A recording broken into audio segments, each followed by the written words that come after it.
Kind of tell me what you focused on during the bye week and moving into this week. Just getting better. I didn't coach well. I didn't call plays well. Focusing on myself first and foremost as a football team, just getting better at our skills, taking care of the football, being assignment sound. The game, the SMU game, obviously, we put it behind us, but at the same time, there was a lot of mistakes in the game that we could have avoided, that could have made a big difference. So Right. You move on from it, take the Bible to get healthy, but also to look at yourself, self-evaluate, and try to get better. And we've had 2 good weeks of practice. Guys are working hard. We're coaching hard, coaching better. So hopefully show up on Saturday.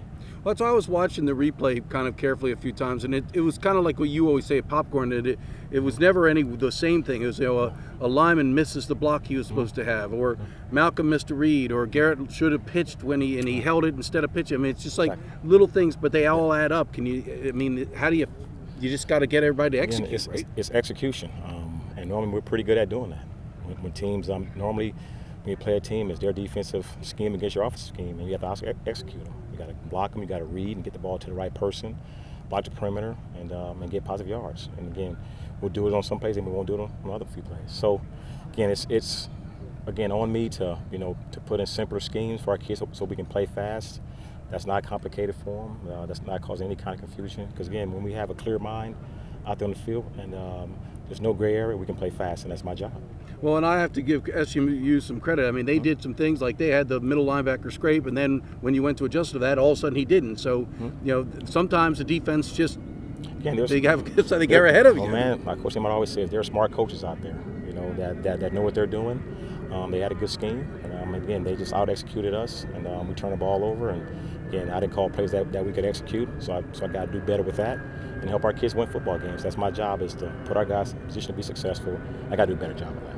Right, and it's a lesson again to me, because I sit there in the press box and think, oh, Malcolm made the wrong read. But then when I look at it on the replay, he actually did make the wrong read, and he got tackled by somebody who probably shouldn't have been tackled on, whatever. Yeah. So it's not always on Malcolm, and I think we make that mistake. Yeah, it's when you look at it in detail, there's so much that can go into a play, right? That people don't see. Again, but we don't worry about it. It's just a matter of we take care of what we can as an offense, as a unit. When we watch film, to see what really happened, and just break it down. Again, just find a better way to execute and a better way to help our kids be successful. And again, that's our job. This week we have a good plan.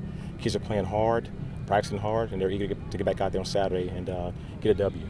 I thought Garrett, within that game, made progress as far as an option. I mean, he started getting some nice gains with the option. I mean, I don't know, maybe I'm being overly optimistic. No. I mean, Garrett did some great things. Obviously, the turnover was huge. Put our defense in a big time back position down our own, I think, 5-yard line. Yeah, right. Don't help camp our defense like that. But he fought, he competed. He ran hard when he had to. Got some big first downs for us. Again, and we can build on that. That experience. So as the season goes on, there's a lot of football to be played. If his number's called, I'm sure he'll be ready to go again. If Zach is not able to go, and Kenny said today at the luncheon he's still questionable, do you just use Garrett in the short yardage situations? Yes, I mean, Garrett's a big body, and he can do it, right? Showed last week in the game that he's a very physical quarterback. He puts his pass down, and again, when the time comes to get the first down, doesn't matter who's in there, they're going to fight to get it. But Garrett's the next guy that's up for us. Right. With regard to Air Force, well, they have a different defensive coordinator who we don't know for sure who that is, but how do you approach this? Because for the most part, you knew they played an odd front. You kind of knew what they were going to do. Right. Do you have to go into this game with a little bit more of an open mind? Well, just watching it on film, they haven't changed. Air Force, I mean, I've been playing them since 1992 when I was in college. So they've always been an odd front team, a 50 team, and it hasn't changed. New head coach, they're still an odd front team. They've got a few coordinators come through there, still an odd front team. So It hasn't changed. We don't expect them to change, but we're preparing for anything that's different.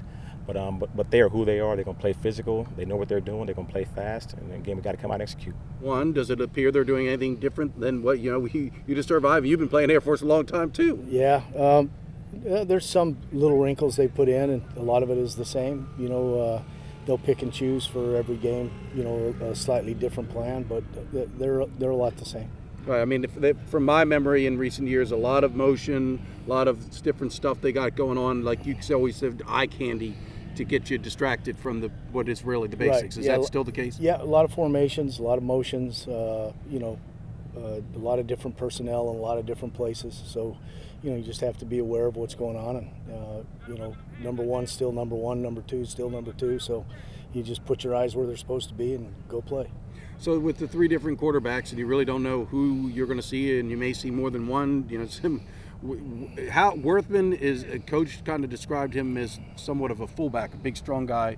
How could you kind of talk about each of these quarterbacks and how they might be a little bit different? I think the Isaiah guy is more of a thrower. It looks like, just from the numbers, it looks like he's more successful throwing. And then the sophomore that came in at the end of Nevada looked pretty athletic, and he's kind of big, strong too. Yeah, all three of them are very capable. I mean, they all throw the ball really well. I think Workman's he's not afraid to run it. He'll pull it down and run it. Number 4 is a really good ball handler. I didn't really see a lot of the young guy that came in, but I know at the last play of the game he threw the thing about 70 yards. So yeah, I know he's got a strong arm, and he looks very athletic. So they're all real capable quarterbacks. I mean, there's not a lot of difference between them. One maybe likes to run more than the others, but they're all really good quarterbacks. And from what you can see, I mean, Kenny indicated that he thought that they would, regardless of which quarterback's under center, they will run their full package. Yeah, I think all of them are capable of doing everything that they would want to do in this game. So we just need to be ready for what we think they're going to run. They always show up in something slightly different than what we were thinking they were going to do. But again, it's not number one's number one, number two's number two. So as long as we can find those guys and keep our eyes right, we'll go play and see what happens. So do you consider Air Force an option team? I mean, I don't know that they refer to themselves that way, but I know they're not really triple option at this point. How would you describe them? A lot of midline. They run midline still. They still run speed option, a lot of two-way option. I think, I think they still have option principles as far as angles and numbers and, grass, all those things that option teams have. So I think in that respect they're option. They run some conventional plays. They'll run the power. They run traps. They do some different things, but I think they still have option principles.